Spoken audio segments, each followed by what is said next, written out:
Hey guys, I owe you guys an update on my railroad crossing gate. I've made a few videos in the past year since constructing my railroad crossing gate, my homemade gate that I have made, but it's been a while and I get lots of questions about it and people seem to have an interest in it, so I'm going to give you guys an update on it today. I was just scrolling through my videos and noticed that it has been, well, as of right now, a year and 10 months since my last video on this railroad crossing gate. So it has certainly been a while. And if we look at when my first video was on it, just because I'm actually genuinely curious when I first built it, because I would have uploaded the video not long after I first built it. Okay, my second video that's still public.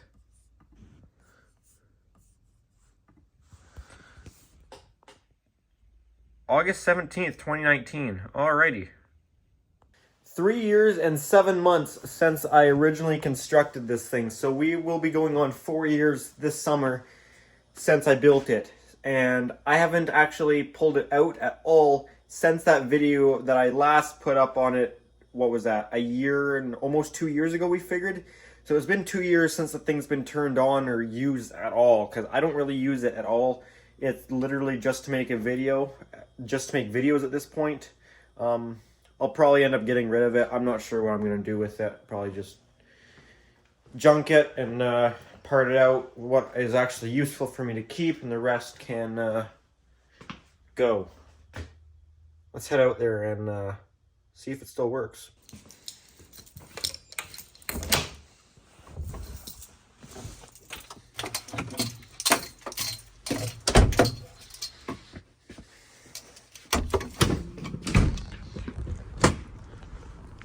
My confidence in this thing working is medium.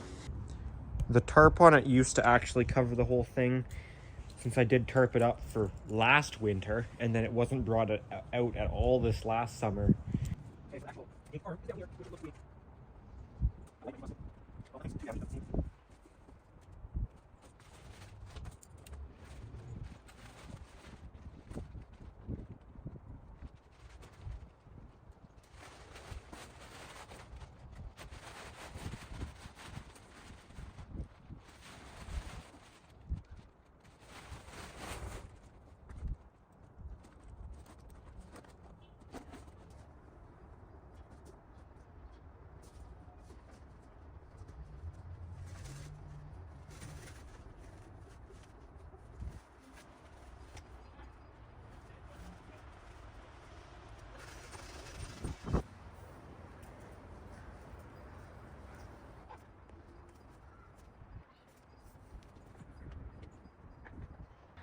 Okay, so here it is. So, for those of you that haven't seen it before, I've built this thing myself a few years ago, just out of random stuff, nothing really proper.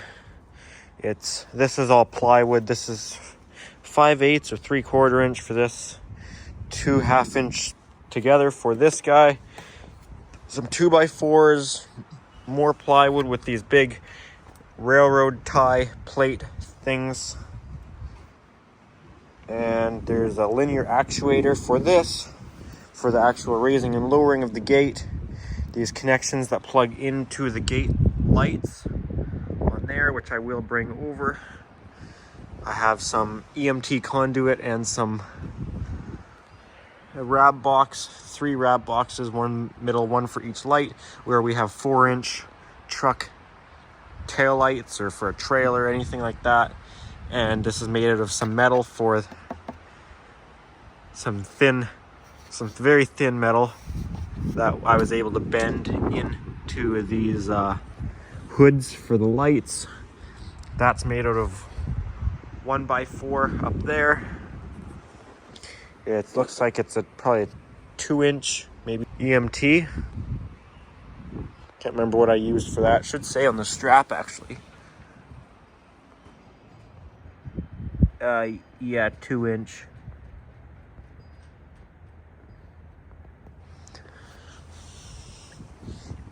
we can take a look inside of it. See how things handled in here. Like I said, it's been 2 years since I've opened this. So some things have been changed, so it's kind of a mess. This is the relay for the wireless remotes that can raise and lower the gate. So this just reverses polarity to the linear actuator. This is the light switch for the lights on it. This is the wig-wag flasher relay to flash the lights back and forth. This power bar was just used as a basically just overcurrent protection should something go wrong. I have this 12-volt power supply in there. That's just a simple junction box to go from this thing that's wired in fire alarm cable to switch over to the linear actuator cable. This is what goes out to those plugs. So basically on the gate, the first two lights down the gate flash in pattern or in sync with these wig-wag, and then the end light at the very end is steady on. So one of these, this guy here, is flashing one light, and then this one would be flashing another light, and then they all share a negative. And then the third one here, one of these is tied onto a constant positive, or constant when the lights are turned on at least. So that's about all there is to see in there. Nothing too complicated at all. So I can go ahead and lower this so I can put the gate arm actually on the... I'll probably actually have to help it down because we have a lot of weight and counterweight on it. Yeah, it doesn't seem to be working. Oh, I guess we have to turn this switch on.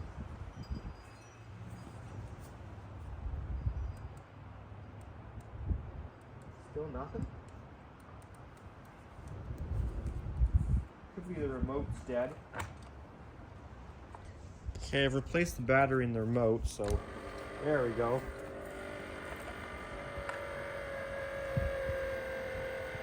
You can hear it's kind of a struggle for it.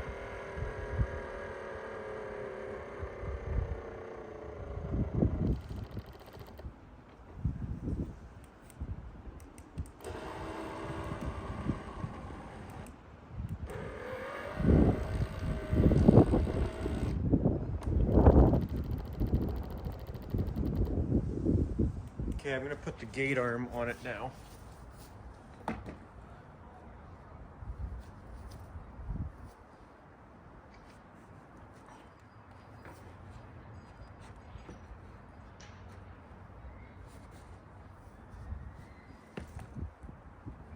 Seems like something's expanded here or shrunk. I might have to take that off a little bit.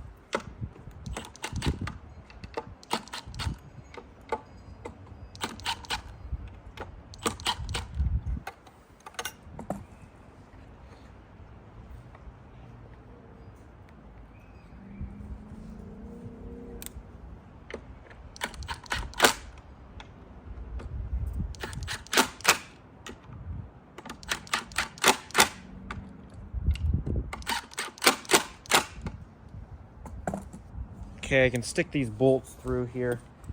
I'm not going to bother put anything on the other side. It's more just to not let it fall out that way when it gets to the top. I'm not worried about there being any force on it either side. It should be fine. Usually I don't bother.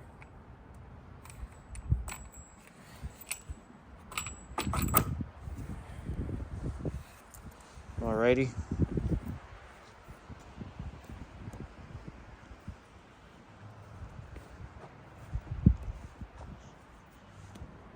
Now these can just plug together. It's pretty simple. Red to red, black to black.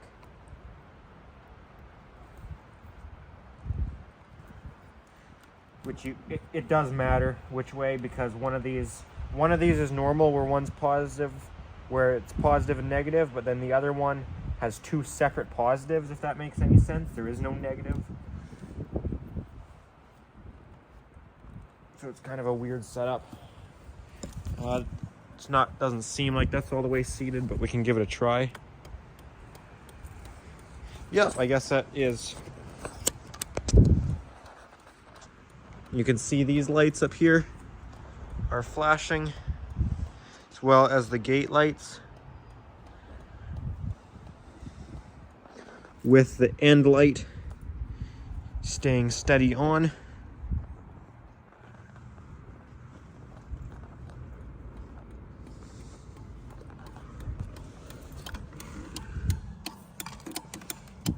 That's the relay right there. And you can see the first two gate lights are flashing with the main lights.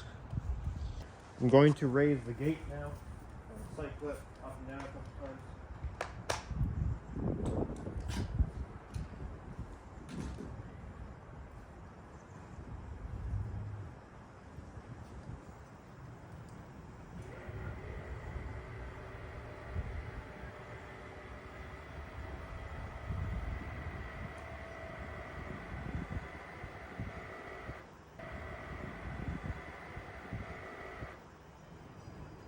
And I guess that's kind of a problem, isn't it? Oh, I think I went on the wrong side. It's supposed to be down here. You can see with just one plugged in, that does none of them, so that the other one must be the one that actually has the negative.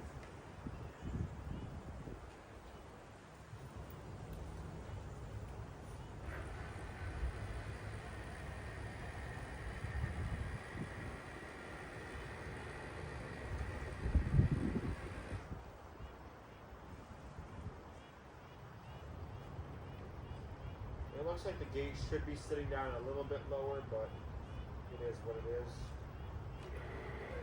You can see this linear actuator doesn't have much power at all. Like I can stop it pretty easily,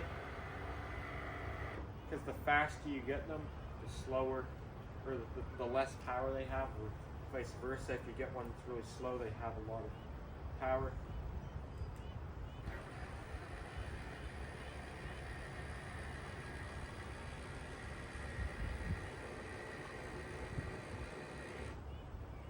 I also do have a railroad crossing bell that can be connected to this. I have this little, which is tied on to the lighting circuit, so I can plug in my bell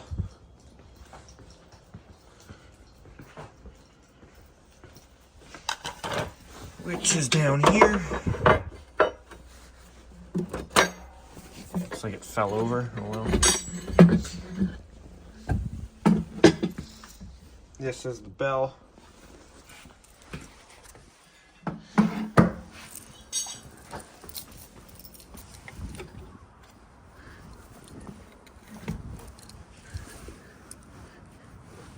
Crap.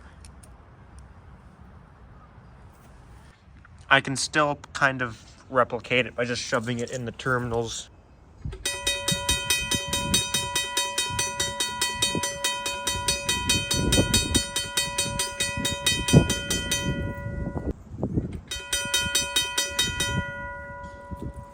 The cooler thing to see is it actually operating inside the bell. Start at 13 millimeters, see if that's it. Pretty close. 12 mil? Nope.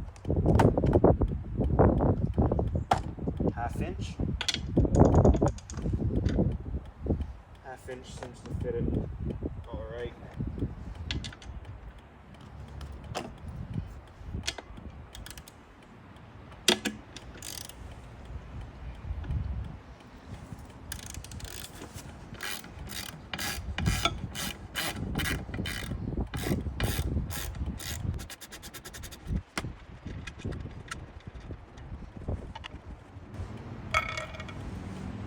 Okay, it's quite interesting actually, the mechanism inside of this. So the way this works is here's your power coming into it, and then you got your positive going somewhere, positive going over here for something else. But basically, long story short, is when you, okay, so that's your positive there, It's at this. That's positive 2.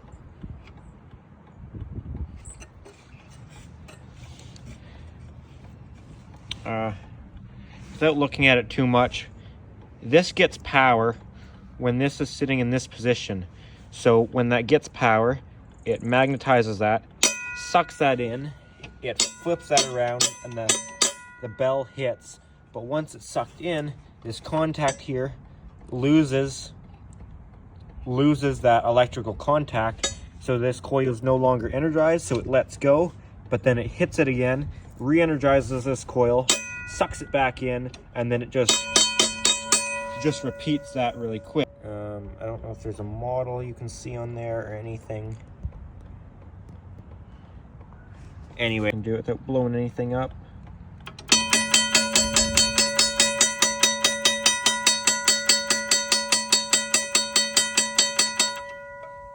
I'd be better to record that in slow motion, actually.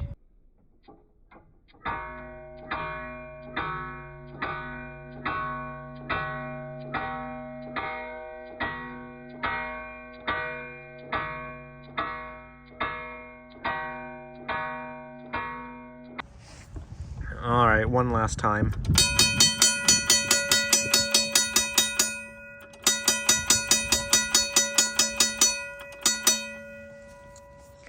Anyways, it doesn't sound like it's going that crazy. Like, I'm not sure if usually if there's an adjustment or something, or maybe all this stuff's meant to run on 24 volt and I'm only giving it 12. I wouldn't doubt that either.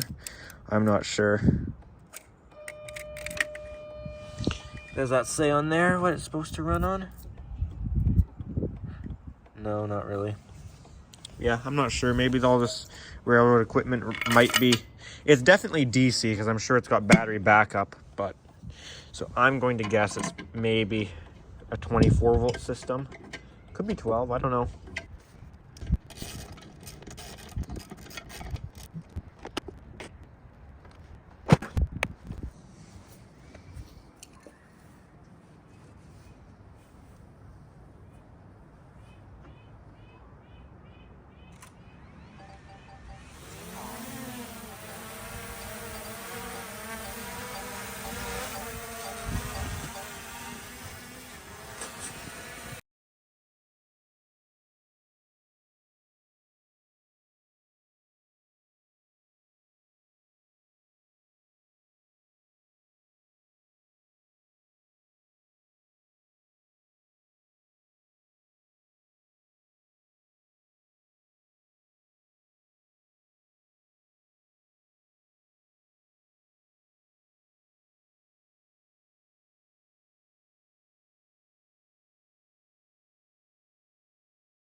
That was stupid, but it probably all looked kind of cool.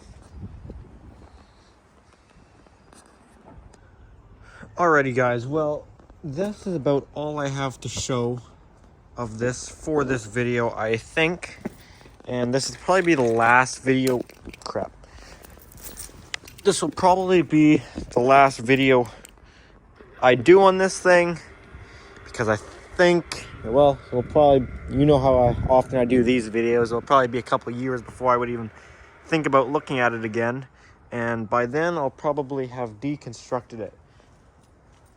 And by deconstruct, I mean, you know what my channel's like. We all know I'll probably end up doing a durability test. That sounds way more interesting. I feel like we should test it on how well it can actually stop a car. Like I should put it on the road and I should just ram it with my car. I'm giving myself some good ideas already. So, yeah, I mean, it still works. It's just nothing that special. Probably save the actuator, save the power supply from it, save the relay. And that's probably about it.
Anyways, yeah guys, that's going to do it for this video. So if you enjoyed it, make sure to give a thumbs up. And if you do have any comments or questions about it, feel free to put those down in the comment section down below. And if you are interested, feel free to check out my Instagram account at Pickle700 for bonus content posted earlier than you'd see it on the YouTube channel. That sort of thing. I shouldn't be standing with the sun right over my head, should I? Great, now it can be in my eyes. So yeah guys, that's going to do it for this video. Thanks for watching. It do be pretty bright out here. It's gonna happen. It's gonna happen.